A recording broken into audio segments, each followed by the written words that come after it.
আল্লাহ পাকের দরবারে লাখো কোটি শুকর, আপনাদের এই মাটি মানুষের হৃদয়ের স্পন্দন, আমাদের বাংলাদেশের গৌরব, চট্টগ্রামের গৌরব, গণপ্রজাতন্ত্রী বাংলাদেশ সরকারের মাননীয় এমপি মহোদয় নদভী সাহেব দামাত বারাকাতুহুম, তার আহ্বানে, তার আয়োজনে আজ এই সুন্দর সম্মেলন।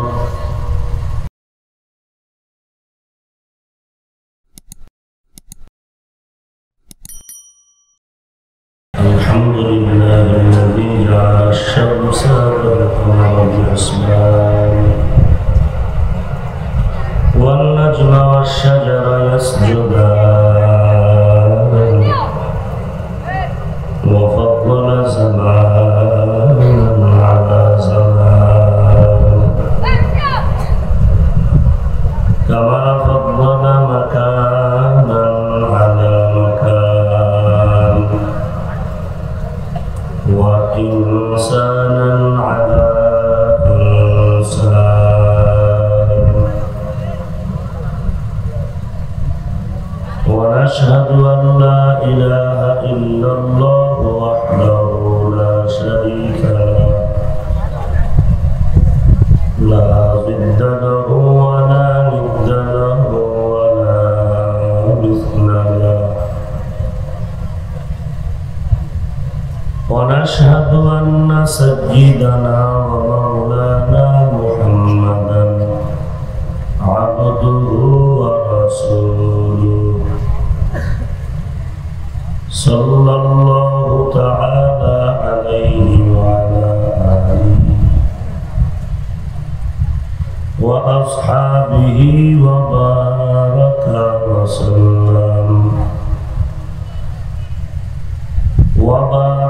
وسلم تسليما كثيرا كثيرا الذي أرسله بالحق بشيرا ونذيرا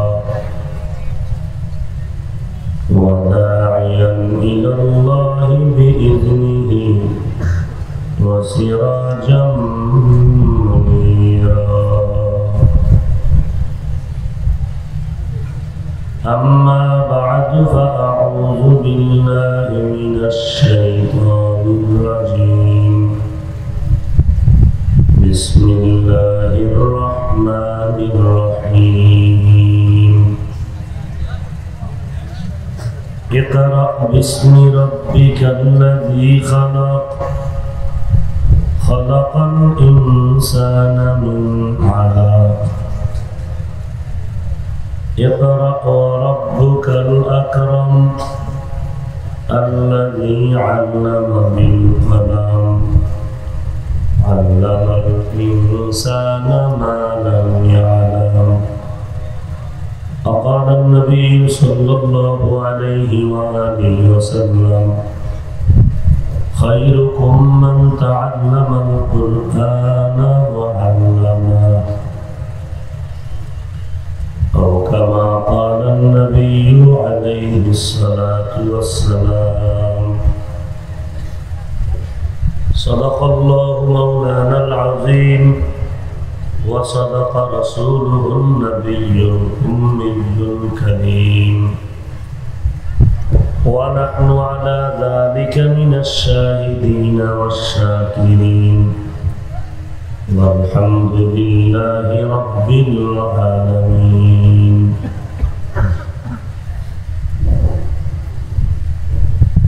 اللهم صل على محمد النبي الأمي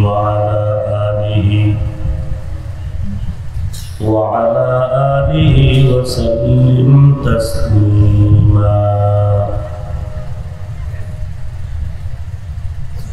سبحانك لا علم لنا إلا ما علمتنا إنك أنت العليم الحكيم. رب اشرح لي صدري ويسر لي أمري واحلل عقدة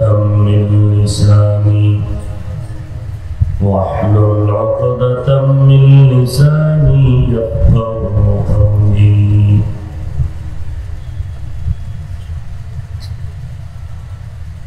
حقیقت کھل جائے گی بوقت امتحان تیرے، حقیقت کھل جائے گی بوقت امتحان تیرے، کہ سستی میں یا محنت میں گزاری زندگی تو نے، کہ سستی میں یا محنت میں گزاری زندگی تو نے، ایک ہی صف میں کھڑے ہو گئے محمود ایاز، ایک ہی صف میں کھڑے ہو گئے محمود ایاز، نہ کوئی بندہ رہا نہ کوئی بندہ ہے نواز، نہ کوئی بندہ ہے روا نہ کوئی بندہ ہے نواز، محمد نے آ کر کفر کو مٹایا،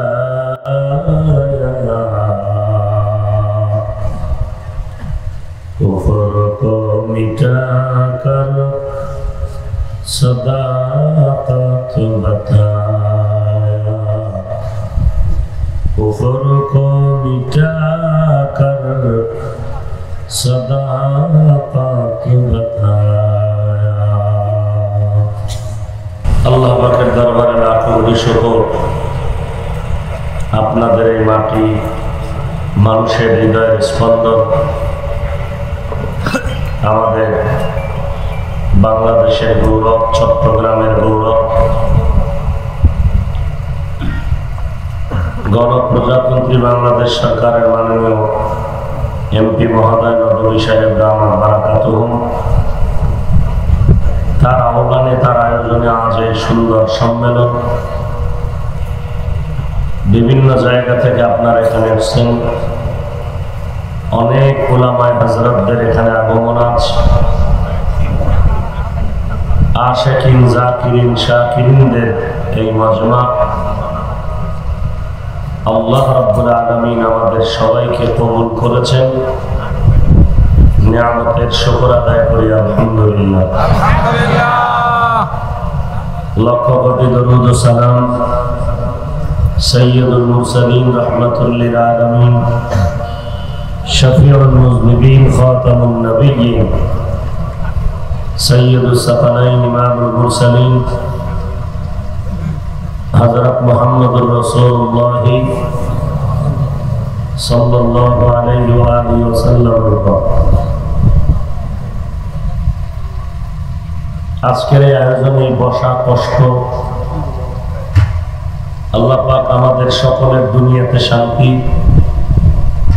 পরকালে মুক্তির জরিয়া হিসেবে আল্লাহ কবুল করেন। দীর্ঘ সময় উলামায়ে হযরতদের পবিত্র জবানে কোরআন সুন্নাহ ভিত্তিক দিক নির্দেশনামূলক আলোচনা শুনতেছিলেন। আমিও সংক্ষিপ্ত সময়ে কিছু কথা আপনাদের সামনে উপস্থাপনের জন্য কোরআনে হাকিমের শেষের দিকে সূরাতুল আলাক এর কয়েক টুকরা আয়াত কারিমা তিলাওয়াত করেছি। রাসূল আরবি সাল্লাল্লাহু আলাইহি ওয়া আলিহি ওয়াসাল্লামের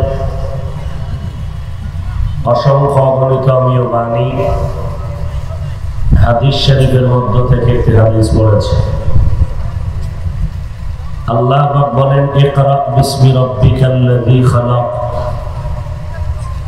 হে রাসূল করিম সাল্লাল্লাহু আলাইহি ওয়া আলিহি ওয়াসাল্লাম, পড়ুন আপনি আপনার রবের নামে। খালাকাল ইনসানা মিন আলাক, যিনি সৃষ্টি করেছেন ইনসানকে জমাট রক্ত থেকে। ইকরা রাব্বুকাল আকরাম, আপনি আপনার রবের মহত্ব বরত্ব বর্ণনা করুন। আল্লাযী আল্লামা বিল কলম, যিনি কলমের দ্বারা জ্ঞান দান করেছেন। আল্লামাল ইনসানা মা লাম ইয়ালাম, ইনসানকে এমন কিছু জ্ঞান শিক্ষা দিয়েছেন যেই জ্ঞান সম্পর্কে ইনসান জাতি অনভিজ্ঞ অনবহিত ছিল।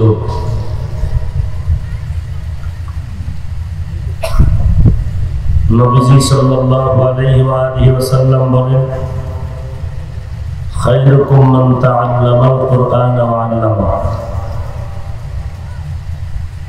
গোটা জগতের মধ্যে শ্রেষ্ঠ তোমরা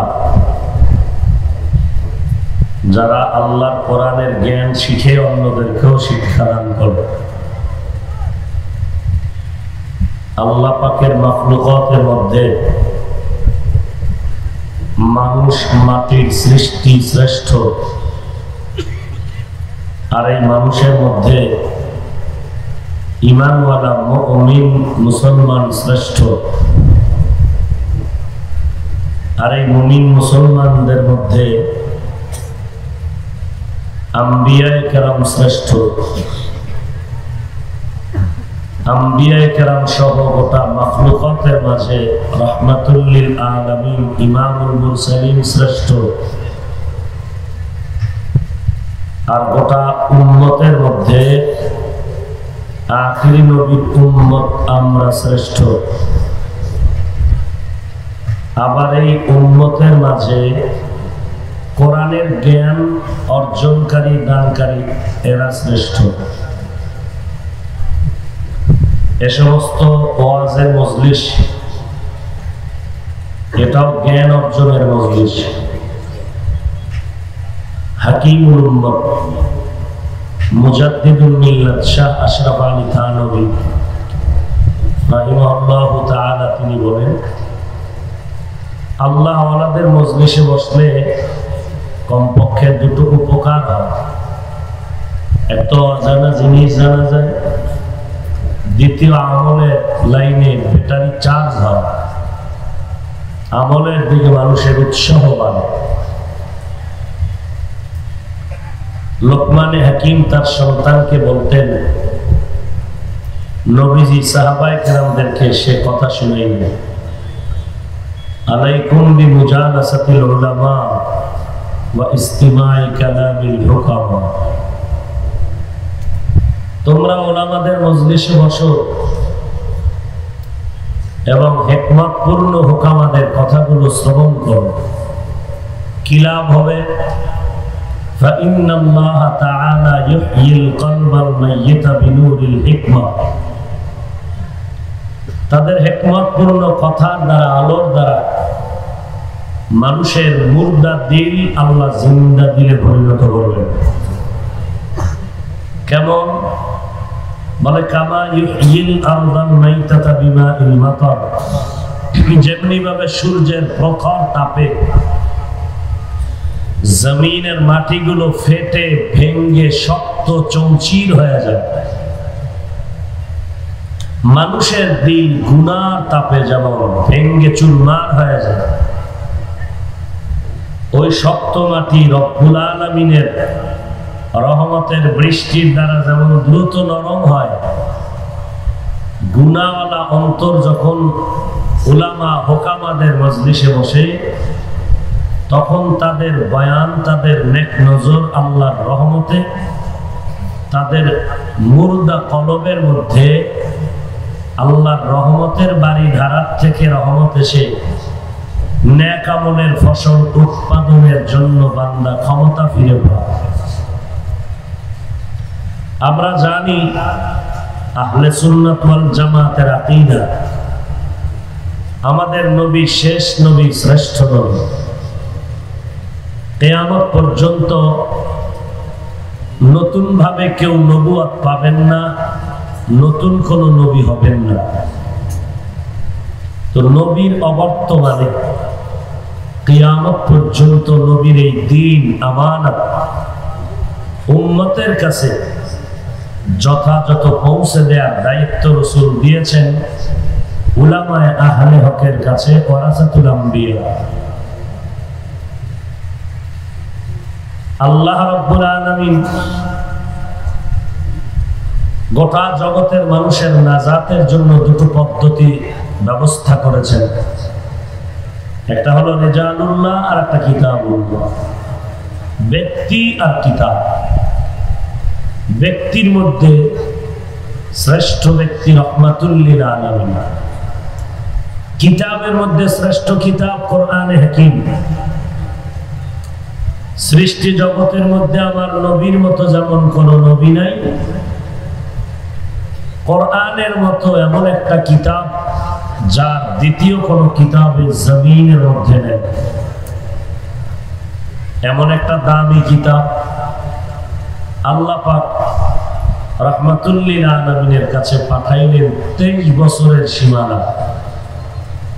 সূচনা হলো 40 বছর পেরিয়ে যাওয়ার পরে হেরা পর্বতে জিবরাইল আমিনের মাধ্যমে প্রথম সূচনার সূরা ছিল সূরাতুল আলাক, ইকরা। 40 বছরের পরে কেন আল্লাহ কোরআন দিলেন? আল্লাহ জানতেন নবীর বিদায়ের পরে বহু ফিতনা কিয়ামত পর্যন্ত জমিনে আবির্ভাব হবে। আল্লাহ এটাও জানতেন যে এক শ্রেণীর মানুষ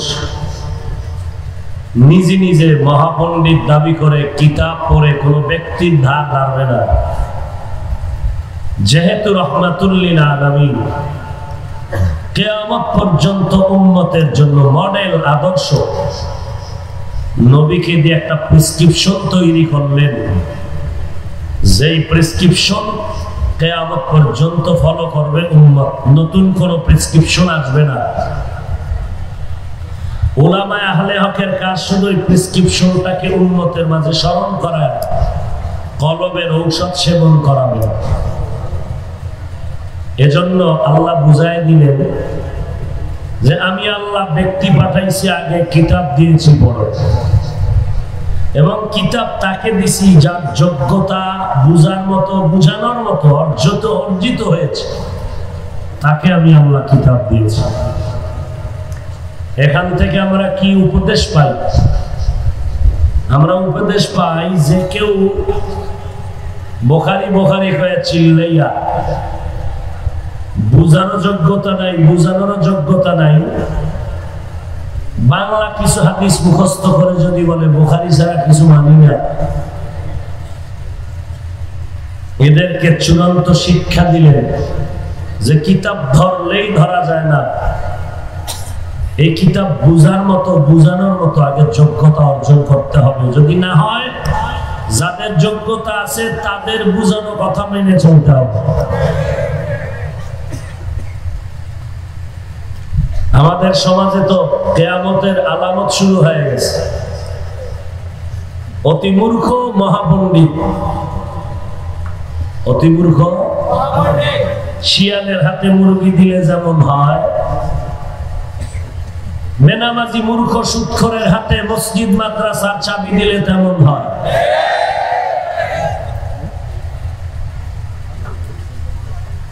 মহামূর্খ মহাপণ্ডিত সাফার জোরে, অথচ কোরআনের আরবি বুঝে না, বুখারীর আরবি বুঝে না। এ যদি বলে বুখারী ছাড়া কিছু মানি না, আমি বলবো সে বুখারী শরীফও মানে না, সে বুখারী শরীফও মানে না। 1 মিনিট যদি চিন্তা করেন যে এই জমিনের মধ্যে যত মুসলমান আছে, হক বাতিল বেদাতি লামাযহাবী সমস্ত মুসলমান নিরপেক্ষতার মানদণ্ডে ইমাম বুখারী রাহমাতুল্লাহ আলাইহির কিতাব সহিহুল বুখারী কিতাবটাকে এত আপন বানায় নিলেন কারণ কি? বেদাতীরাও দলিল দেয় বুখারী, লামাযাবিদেরও চিৎকার জিকির বুখারী বুখারী বুখারী। সবাই দুনিয়ার এই বুখারীকে এত মাথার তাজ বানাইলেন কারণ কি? এই কারণটা যদি মানুষ জানে, জীবনে কেউ বলবে না আমি বুখারী মানি আর কিচ্ছু মানি না, একথা বলবে না। এবং এই কারণটা আমি যা বলবো এটাকে অস্বীকার করার কোন সুযোগ বৈধ সন্তানের হবে না। ইমাম বুখারী কি গুণ অর্জন করেছিলেন, যেই গুণের কারণে তার লেখা কিতাব গোটা বিশ্বে মুসলমানের কলিজার আপন হয়ে গেল?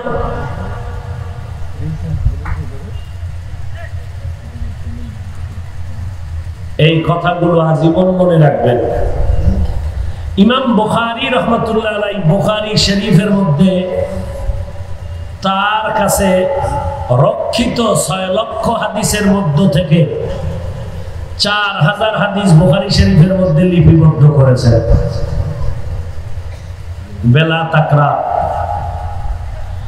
এই 4000 হাদিস তিনি যে লিখেছেন, এক একটা হাদিস লেখার আগে ওযু, গোসল, 2 রাকাত নামাজ, রাসূলের রওজা মোবারকের কিনারায় মুরাকাবা করেছেন। আল্লাহ পাক ইমাম বুখারীর কলবের ভেতরে যখন ইশারা করেছেন যে হ্যাঁ হাদিসটা লেখা যাবে, লেখার মতো নির্ভেজাল, তখন ইমাম বুখারী হাদিসটা লিখেছেন। এইভাবে করে প্রত্যেকটা হাদিস লেখার আগে ওযু, গোসল, 2 রাকাত নামাজ আর কি নবীজির রওজার কিনারায় বসে কি করছেন? মুরাকাবা করছেন, ধ্যান করেছেন আল্লাহর মুহাব্বতের সাধনে। এবার বলেন 4000 হাদিস যদি বুখারী শরীফের মধ্যে লেখেন, তাহলে 4000 বার তিনি ওযু করেছেন। কয় হাজার বার? এই কথা বলেন না কেন ভাই? এরপরে 4000 বার গোসল করেছেন, 4000 বার 2 রাকাত করে নামাজ পড়েছেন। কথা ঠিক? 4000 বার নবীর রওজায় আতহারের পাশে মুরাকাবা করেছেন। একথা অস্বীকার কোন বৈধ সন্তান করতে পারবে না। মুহাম্মদ ইবনে ইসমাঈল বুখারী রাহমাতুল্লাহ আলাইহি, তিনি আরবি, আজমি, আরবি না, অথচ তার কিতাব কত মূল্যবান যে কোরআন শরীফের পরে বুখারীর মূল্য।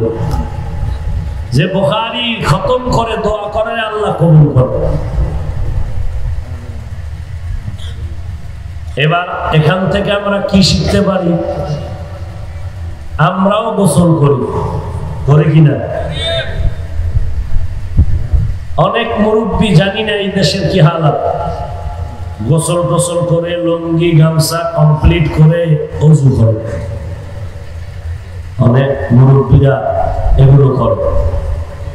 তো গোসলের পরে আর ওযু লাগে না। যদি কেউ ওযু করে গোসলের আগে, যদি বরকতের জন্য ওযু করে গোসলের পরে না আগে? আগে। এখান থেকে দ্বিতীয় সবক, উপদেশ। ইমাম বুখারী রাহমাতুল্লাহ আলাইহি 4000 হাদিস লিখতে গিয়ে 4000 বার ওযু করলেন, 4000 বার গোসল করলেন, 4000 বার 2 রাকাত করে নামাজ পড়লেন। কয় রাকাত করে? বলেন তো সেই নামাজ কি ফজরের নামাজ, যোহর, আসর, মাগরিব, এশা? কি নামাজ বলেন তো? নফল। কি নামাজ? তাহলে যারা বুখারী বুখারী করে চিৎকার দিয়ে বলে নফল ইবাদত লাগে না, তাদের এই কথায় প্রমাণ তারা ইমাম বুখারীকে মানে না।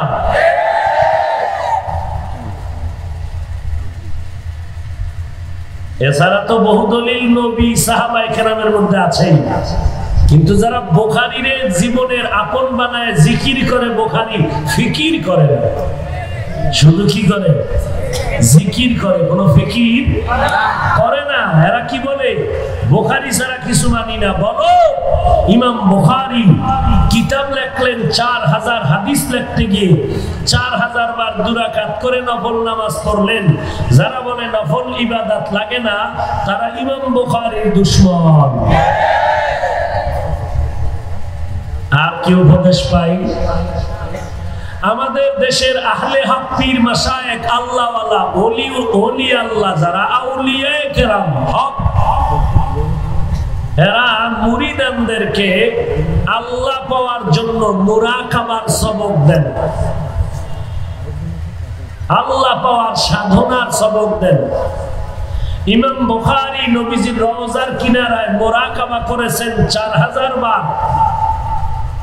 অতএব আল্লাহওয়ালা আহলুল্লাহ আউলিয়া পীর বুজুর্গ আহলে হক যারা পছন্দ করে না তারা ভণ্ড। এদেরকে যেই হযরতেরা ভণ্ড বলে না তারাও ভণ্ড।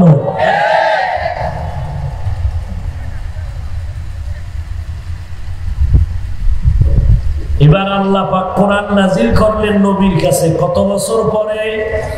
নবীজির কত বছর বয়সে?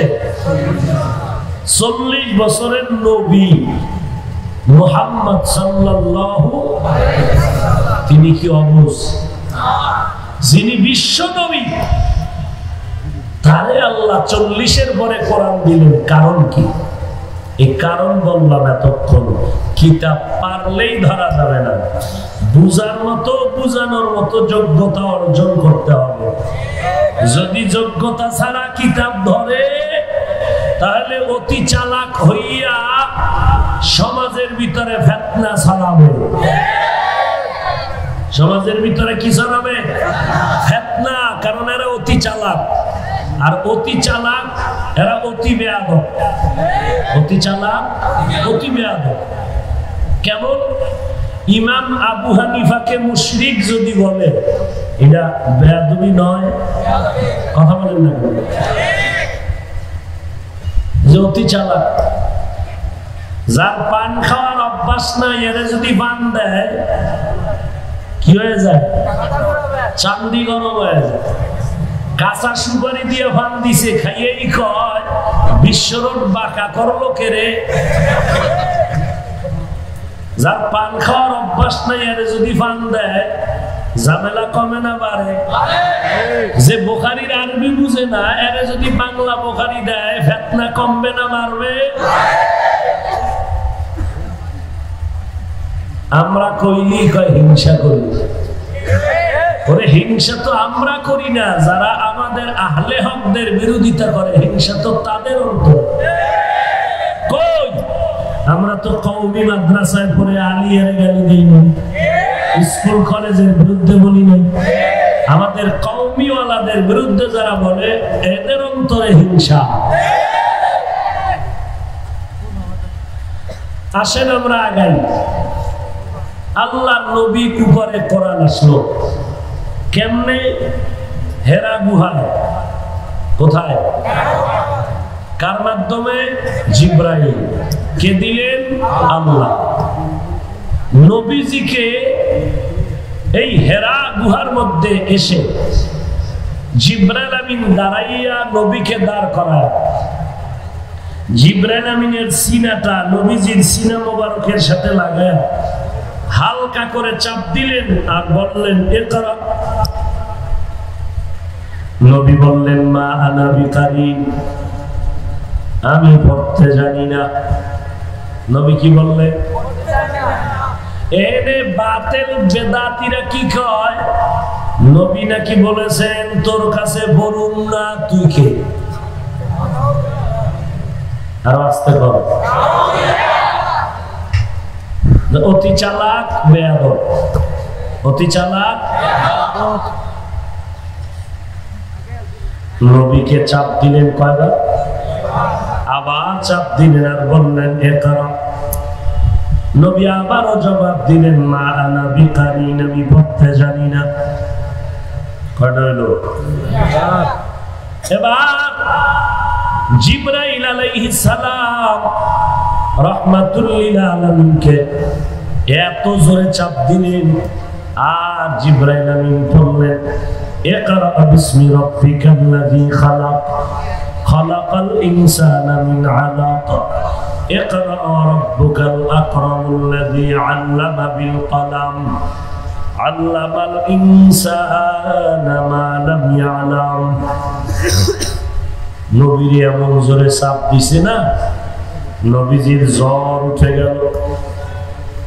নবী এবার পারি নাও বলেন নাই, পারি তাও বলেন নাই, নবী চুপ।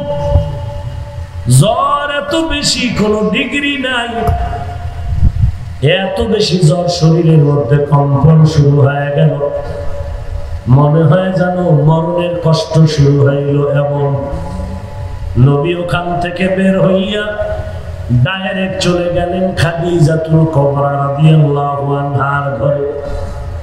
সেখানে গিয়া বললেন, খাদিজা জাম্মিলুনি জাম্মিলুনি, আমাকে কম্বল দিয়ে আবৃত করে নাও, আমি বড় অসুস্থ, জ্বর উঠে গেছে। আম্মা জান খাদিজা কম্বল দিয়ে নবীরে আবৃত করে নিলেন। খাদিজা হাত দিয়া শরীর সহ নবীকে আঞ্জা করে ধরলেন। খাদিজা কান্না গায়ে শুনে রাহমাতুল লিল আলামিন কম্বলের ভেতরে গুনগুন করে কান্না করে। খাদিজা বলে, পয়গম্বর আপনি কাঁদবেন না, কারণ আমি খাদিজার ঘরে আছেন, আমি জানি আপনার মা নাই, আপনার বাবা নাই, বড় এতিম। আজ আল্লাহ আপনার উপরে কোরআন দিয়া নবুয়তের সনদকে মজবুত করেছেন, আপনার মনে বড় দুঃখ। আজকে এই নবুয়তের সনদ যদি আপনার স্ত্রী গ্রহণ না করে, আপনার কালেমার দাওয়াতের সার্থকতা আসবে না। আমি খাদিজা বুঝতে বাকি নাই, কারণ আমি দুই স্বামীর ঘর করে আপনার ঘরে আছি, সন্তানের মা হয়ে আসছি। নবী আপনি কোনো পেরেশান হবেন না। ইতিহাসের পৃষ্ঠা কিয়ামত পর্যন্ত মানুষ উল্টায় দেখবে, নবুয়তের সনদের স্বীকৃতি প্রথম কে করেছে? নবী আপনার হাত বাড়াইয়া আমি খাদিজার হাত লাগায় দেন, আর আমি সমর্থন দিয়া দিলাম আপনার নবুয়তের সনদের উপর। ইতিহাস খুললেই যেন কিয়ামত পর্যন্ত উম্মতেরা দেখতে পারে নবীজির নবুয়তের সনদকে স্বীকৃতি জানালো একজন নারী খাদিজা। সারা জগতের উম্মতেরা আমি খাদিজার জন্য প্রাণ খুলে দোয়া করবে। নবীর কাছে এই কথা যাওয়ার পর নবী কম্বল ফালায় উঠে দাওয়াতে বের হয়ে গেলেন। এরে নবীর উম্মতের দল, আল্লাহর নবী আম্মা জান আয়েশা রাদিয়াল্লাহু তাআলা আনহা বলেন, মাঝে মাঝে দেখতাম নবী আমার হুজরার মধ্যে বসে গুনগুন করে কান্না করতেন। আমি বলতাম, নবী 6 বছরে আপনি আমাকে বিবাহ করেছেন, 9 বছরে আপনি তুলিয়া ঘরে নিয়েছেন, আমি অল্প বয়সের কন্যা, কোন ভুল হয়ে গেল নাকি? মেহেরবানি করে আপনি আমাকে মাফ করে দেন।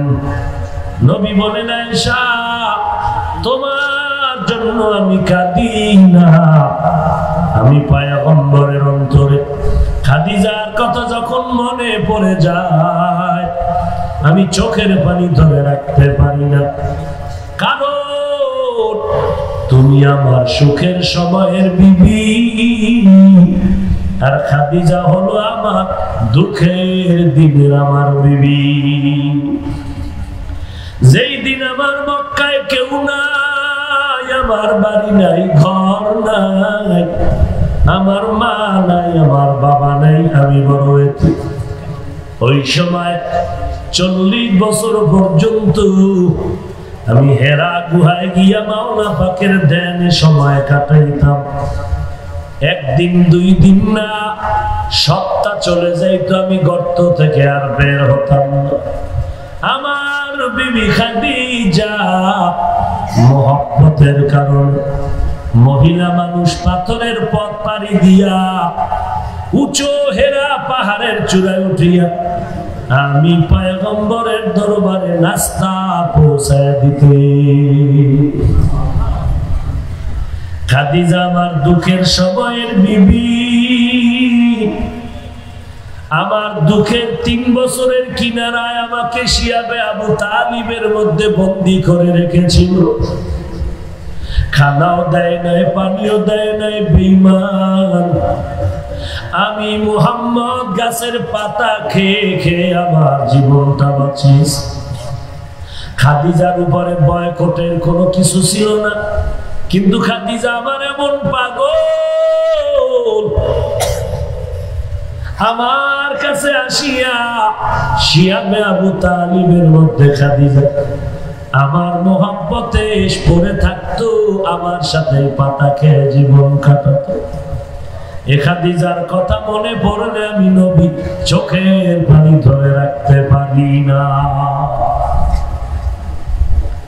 এবার আমরা জানবো নবীজিরে আল্লাহ কোরআন দিলেন, হেরা পাহাড়ে নিলেন কেন। 2 নম্বরে জানবো নবীরে আল্লাহ কোরআন দিবেন, চাপ দিলেন কেন।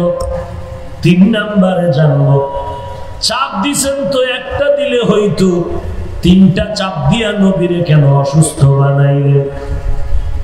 4 নম্বরে জানবো মায়ার নবী 2 চাপে বললেন পারি না, পড়তে জানি না। 3য় চাপে নবী চুপ থাকলেন কেন। হেরা পর্বতে আল্লাহ নিলেন কেন। 1 নম্বর কারণ, পাহাড়ের মধ্যে নেওয়ার কারণ বন্ধুর সাথে বন্ধুর মোহাব্বতের আলাপ।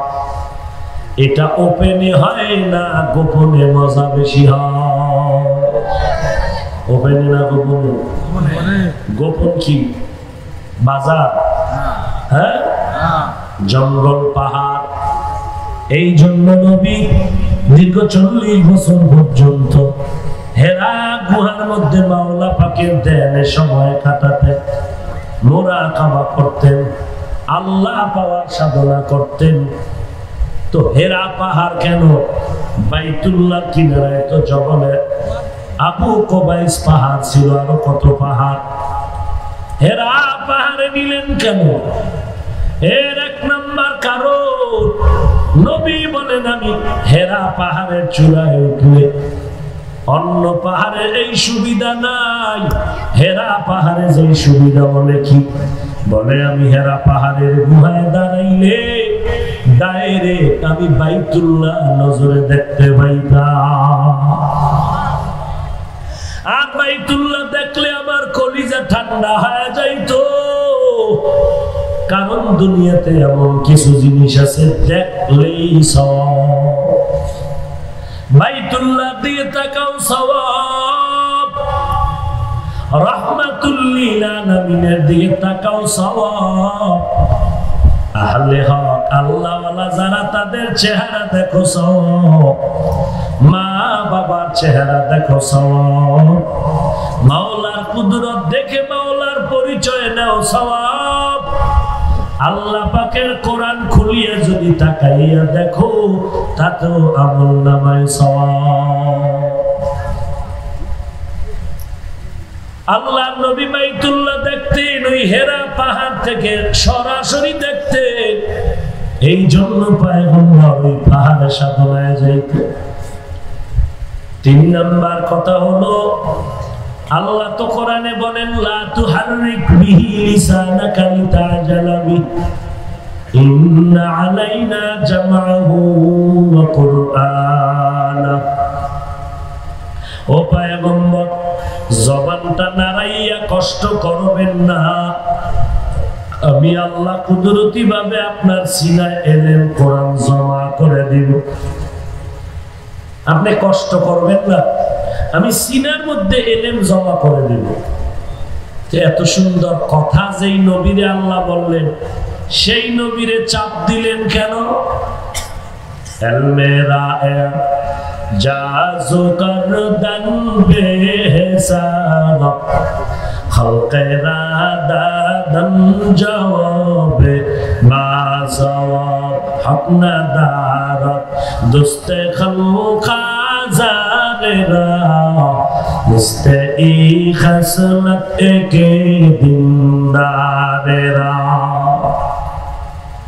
যে আল্লাহ নবীরে বললেন কষ্ট করবেন না, সিনায় কোরআন ঢুকায় দিব, সেই নবীরে জিবরাইল মাধ্যমে কেন চাপ দিলেন? আর চাপের কারণে নবী অসুস্থ হয়ে গেল। যেহেতু নবী কিয়ামত পর্যন্ত আনেওয়ালা উম্মতের জন্য আদর্শ মডেল, এই জন্য আল্লাহ নবীরে দিয়া প্রেসক্রিপশন বানাইলে কিয়ামত পর্যন্ত এই প্রেসক্রিপশন চলবে। এই কারণে আল্লাহ নবীরে চাপ দিয়া গোটা জগতের উম্মতের সবক দিয়া দিলেন। নবীরে যেই ইলম দিলাম এটা জমিনের ইলম না, এই ইলম হলো আরশে আজিম লাউহে মাহফুজের ইলম, আসমানি ইলম। এই ইলম যদি কেউ নিতে চাও কষ্ট না করলে ইলমের মজা পাইবা না। কষ্ট ছাড়া ইলম কথা বলে। হাটাজারি মাদ্রাসা, পটিয়া মাদ্রাসা, জিরি মাদ্রাসা, আগের দিন যারা বেশি লেখাপড়া করতেন আমাদের আসাতেজায়ে কেরাম এত পরিমাণ কষ্ট করেছে, ইলমের দ্বারাও তারা মর্যাদাবান হয়েছে। এখন কষ্ট কম, কোন জায়গায় 3 বেলার খানা আছে, গোশত আছে, ছাত্র সেখানে কোথায় এসিওয়ালা রুম আছে ঘুমানোর জন্য, ছাত্র সেখানে দৌড়ায়। কোথায় খাওন আছে, সকালবেলা ঘুমে তুললেই দুধ আর কলা দিবে, এরপরে আবার 8টার সময় নাস্তা, দুপুরে ভাত, 12টার সময় আবার একটু চা খাও, পোস্ট খাও, আসরের পরে নাস্তা, মাগরিবের পরে নাস্তা, খাওয়াইয়া পুরো দেওয়ানবাগি বানায় ফেলাইতেছে। কি মহাপেট! তো আমি এক মুহতামিম সাহেবকে বললাম, এই বাচ্চারে খাওয়াইয়া সব ছিদ্র বন্ধ করছেন, এলেম ঢুকবে কোন ছিদ্র দিয়া?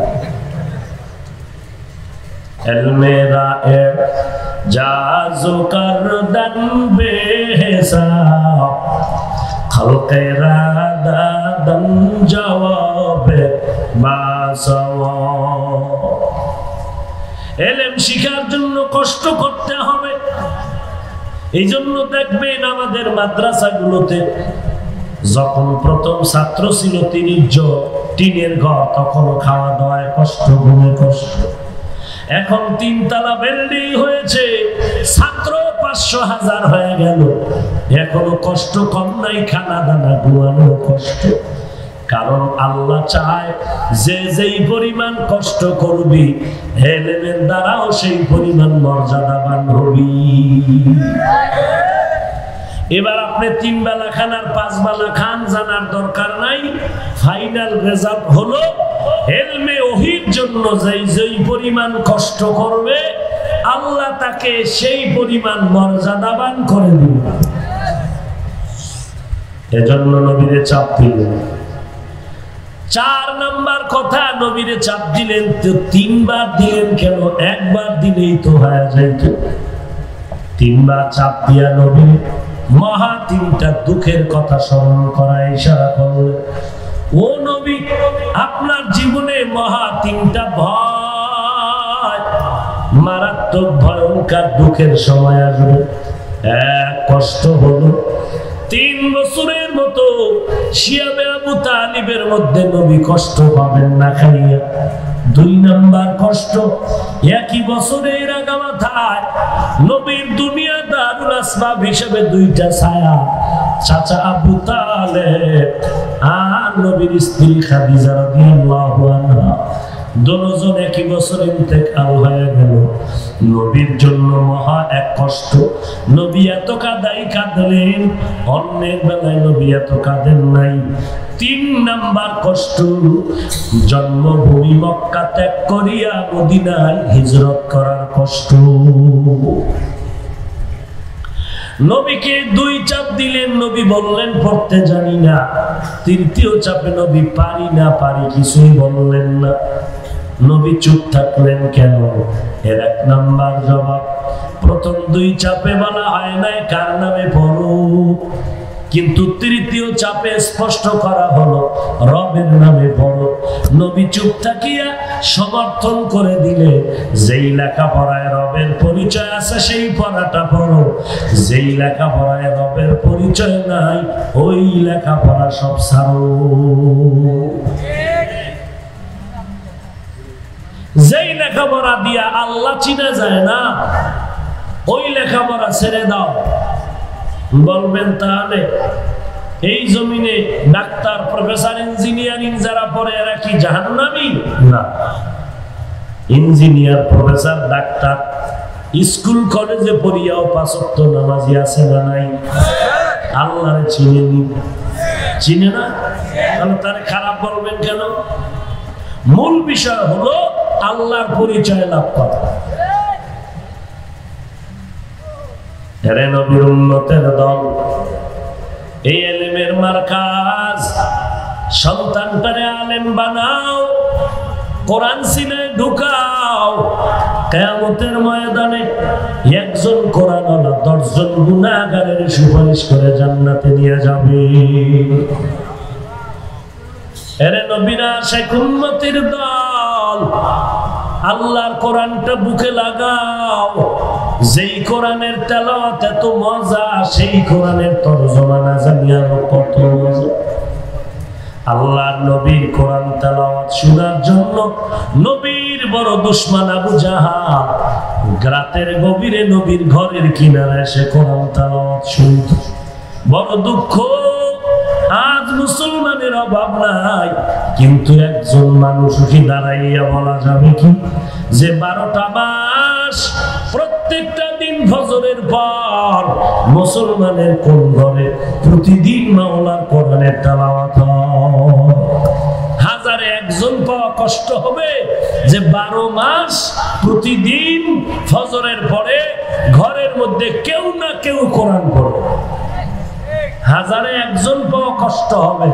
অথচ আমরা সবাই আশেকে রাসূল, চট্টগ্রাম আশেকে রাসূলের ফ্যাক্টরি, চেহারা ভাল্লুকের মতো সুদ খাইয়া গাঞ্জাখোরের মতো চেহারা বানায় ফেলেছে।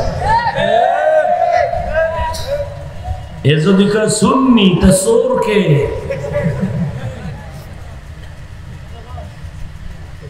তো কো যাও সুন্নতে আহমদ কুজা বা মুহাম্মদ কে বুয়াদ নিসবতরা।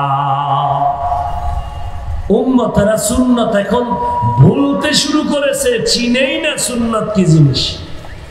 অথচ সমস্ত উলামায়ে কেরাম একমত, এই যুগে সবথেকে বড় দামি বুজুর্গ, আল্লাহর প্রিয় বান্দা ওই ব্যক্তি যে সুন্নতের উপরে মজবুত যত পরিমাণ বেশি। আর এর সাথে আমি আরেকটু বাড়ায় বলি যে সুন্নতের আমলের সাথে সাথে গজবের মোবাইল থেকে যে যত দূরে, আল্লাহর কাছাকাছি সে তত প্রিয়। আসতে বলেন কেন? এই মোবাইলের কারণে আমার হাতের গুনাহ, চোখের গুনাহ, অন্তরের গুনাহ, আমার জবানের গুনাহ। ঘরে বইয়াও মোবাইলে কয় আমি ডাকাত। কি পরিমাণ মিথ্যা চর্চা করলো এই মোবাইল। সন্তানের সাথে মিথ্যা, বন্ধুর সাথে মিথ্যা, শেষ পর্যন্ত এই মোবাইলের কারণে তাজা তাজা প্রাণগুলো মাটির তলে চলে যাইতেছে। মোবাইলের কারণে চোখ না পা, জিহ্বা না পা, অন্তর না পা, হাত না পা। এটা হলো আধ্যাত্মিক রোগ। এবার শারীরিক রোগ, ব্রেন কমতেছে, চোখের পাওয়ার কমতেছে, চেহারা ফ্যাকাশে হয়ে যাইতেছে। কি যে নূর চমকাইতেছে, যেইটাতে বিড়ি টানেও চেহারা দেখলে কলিজা ঠান্ডা হয়ে যায়। তুমি মাস্ক লাগাইয়েই থাকো, খোদার গজব হইল, ওই গজবের মানুষের জন্য এটা আমাদের জন্য কল্যাণ। বিড়ি টাইনা সামনে আও, খোদায় মাস্ক দিয়ে এটা থামাইছে। এই গন্ধ টন্ধ লয়ে আইস না, 3 ফিট দূরে খারাপ। কারণ তোমার মুখের যেই মেশকের ঘ্রাণ, মেসওয়াক তো নাই, ওই বেরাত গুতানেরও টাইম নেই, জামায় সাবান দেওয়ার সময় নাই, তো গেঞ্জিতে দিবে খবর, চামড়ার খবর তো আরো খারাপ। তো 3 ফিট দূরে থাকো, মাস্ক পরো, তোমার মুখের দুর্গন্ধে কেউ যেন স্ট্রোক না করে, দূরে থাকো, এটা সতর্ক। আল্লাহ মাফ করেন, আরো জোরে বলেন। আল্লাহর কোরআন এমন একটা কিতাব, আপনাদের এটা কোন থানা? সাতকানিয়া থানায় দামি দামি বিল্ডিং আছে, একটা বিল্ডিং এর ওই পরিমাণ দাম নাই কোরআনওয়ালা বিল্ডিং এর যেই পরিমাণ দাম। সাধারণ সামান্য কাপড়ের দাম নাই, কোরআনের সাথে লাগলো গিলাফ নাম হলো, দাম বেড়ে গেল। কাঠের কোনো দাম নাই, কোরআনের সাথে লাগলো রেহাল নাম হলো, দাম বেড়ে গেল। আমি বান্দার কোনো দাম নাই, আজ এত দাম কেন? একমাত্র কোরআনেরই বরকত। ঠিক ঠিক তো 40 বছর কইলেন, এই কোরআনটা নিজে কেন শিখেন না? এরপরে নামাজ কি পড়েন, কোরআন না জানলে আল্লাহই ভালো জানে। আমরা 4 রাকাত পড়তে আপনার 10 রাকাত শেষ। কি নামাজ পড়েন আপনি? আর যারা পড়ে না, এগো তো কোনো টেনশনই নেই, এরা নামাজ না পড়লেও দিল পরিষ্কার। আসেনি এরকম ধোঁকাবাজ? একটুখানি নেকের তরে রোজ হাসরের মাঠেতে বাবা ঘুরবে ছেলের পিছে, ছেলে বাবার আগেতে। আহাতে মন কঠিন দিনেতে নামাজ তোমায় ভুলবে না, ঠিক মতো পড়িলে নামাজ জান্নাত তোমার ঠিকানা। ঘুমের চেয়ে নামাজ ভালো, আর তুমি ঘুমাইও না, ঠিক মতো পড়িলে নামাজ জান্নাত তোমার ঠিকানা। নামাজ পড়া লাগবে, বছরে কয়দিন? হিসাব পাকা, বাঙালি পাগল হইলো তাহলে ঠিক। কয় ভাই দাওয়াত, আলহামদুলিল্লাহ কয়, তোমার বাড়ি কয় নাউজুবিল্লাহ। এর নাম বাঙালি। এরে নবীর উম্মতেরা জিহ্বা নাড়ায়া চাপাবাজি করলা, 5 ওয়াক্ত নামাজ পড়া লাগবে। কিন্তু তোমার দিয়ে তাকাও, আমল নামার দিয়ে দেখো কত নামাজ তুমি কামাই করেছো। আজান দিয়েছে, মসজিদে যাও নাই, 1 ওয়াক্ত নামাজ কেন পড়ো নাই? হিসাব দিয়া মাওলার দরবারে যেতে হবে। জাহান্নামের আযাব সহ্য করতে পারবানি? এই জমিন থেকে 9 কোটি 30 লক্ষ মাইল উপরে সূর্য, রাতের বেলা সূর্য নাই, এর উপরও কেন এত গরম আর ঘাম ঝরতেছে? এই সূর্যটা যেদিন হাসরের ময়দানে মাথার উপরে নেমে আসবে, সূর্যের গরমে বেদিন নাফরমান গুনাহগারের মাথার মগজগুলো টকবক করে ফুলবে। আজকে অহংকারী করে বলতেছো নামাজ না পড়লে কি হবে, টুপি না পড়লে কি হবে, দাড়ি লম্বা না করলে কি হবে। তুমি আর যত অহংকারী করো, যত বাহাদুরি দেখাও, ফেরাউনের থেকে বড় বাহাদুর হতে পারো না। একটু তাকাইয়া দেখো, ফেরাউনের লাশ মাটি পর্যন্ত গ্রহণ করে নাই। কোথায় ফেরাউনের লাশ? কোটি টাকার মালিক দেখো, অভাব হয় না দূর, গরিব ঘুমায় আরাম করে মনটা বাহাদুর। ফেরাউনের লাশটা দেখো মিশর জাদু ঘরে, খায় না মাটি পোকা মাছি সবাই ঘৃণা করে। হৃদয় থাকিবে যার নম্রতা সদা, রহমত আসিবে সেথা প্রভুর ওয়াদা। বড়র বাড়াই থাকলে দিলে রহমত আসবে না, নিজেকে নিজে ছোট মনে করিও সাদা। উঁচু জমিন থেকে পানি নিচু জমিনে যায়, তেমনি খোদার রহমত আসে নম্রতার হৃদয়। ভোগবিলাসের বাড়ি গাড়ি পরে রবে সব, ভোগবিলাসের বাড়ি গাড়ি পরে রবে সব, থাকতে সময় স্মরণ করো আল্লাহ আমার রব। আমাদের রবকে এর নবীর উম্মতের দল অহংকারী ফেরাউন, এত বড় বেঈমান ফকিন্নির ভোলা, রিকশায় যাওয়ার টাকা নাই, গাড়িতে যাওয়ার টাকা নাই, জাহাজে যাওয়ার টাকা নাই, মানুষের জমিন থেকে শশা মাথায় করিয়া টানিয়া টানিয়া মিশরের বাজারে নিত, আর কিছু টাকা পাইতো এই ফেরাউন। এক সময় চোখ যখন খুলে গেল, চিল্লায় কয় আনা রব্বুকুল আ'লা, আমার থেকে বড় রব আর কেউ নাই। আল্লাহ কয় রে বেঈমান, যেখানে বাঘের ভয় সেখানে রাত পোহায়।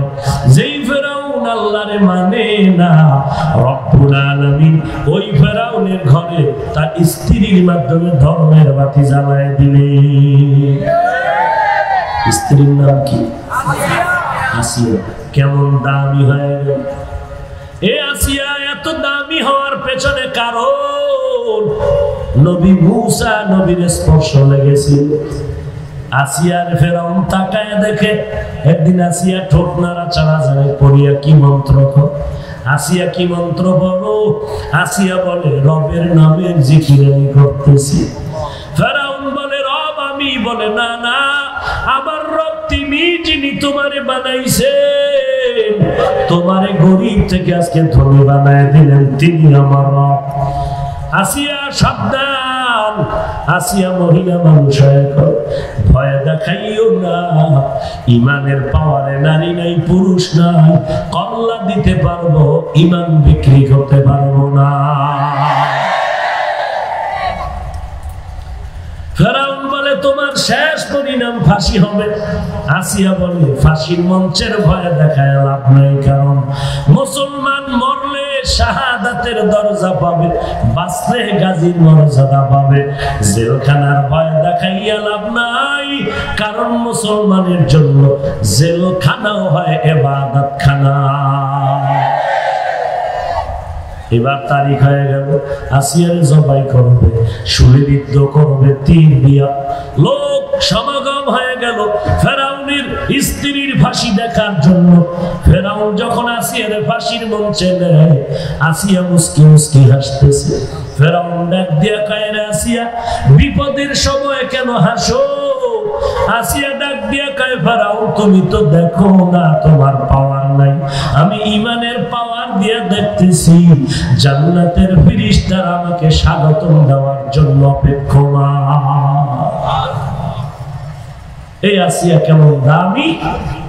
আল্লাহর নবী বলেন, হাসরের কঠিন দিন, যেদিন নবীরা নাফসি নাফসি বলে কাঁদবেন, ওই সময় আল্লাহ পাকের জান্নাতের 8টা দরওয়াজা 4 জন মহিলাকে বারবার ডাকবে, আসো জান্নাতের মেহমানখানায় আসো, সূর্যের গরম যেন না লাগে। 4 জন মহিলাকে জান্নাতের 8টা দরওয়াজা দিয়ে ডাকা হবে। এই 4 জনের মধ্যে আসিয়াও হবে একজন নারী, যাকে জান্নাতের মেহমানখানায় ডাকবে, সূর্যের গরম যেন না লাগে। আসো আসিয়া, জান্নাতের মেহমানখানায় ঢুকে যাও। এরে পর্দার আড়ালের আম্মা জানেরা, আপনারা তো আসিয়ার মতো একজন নারী।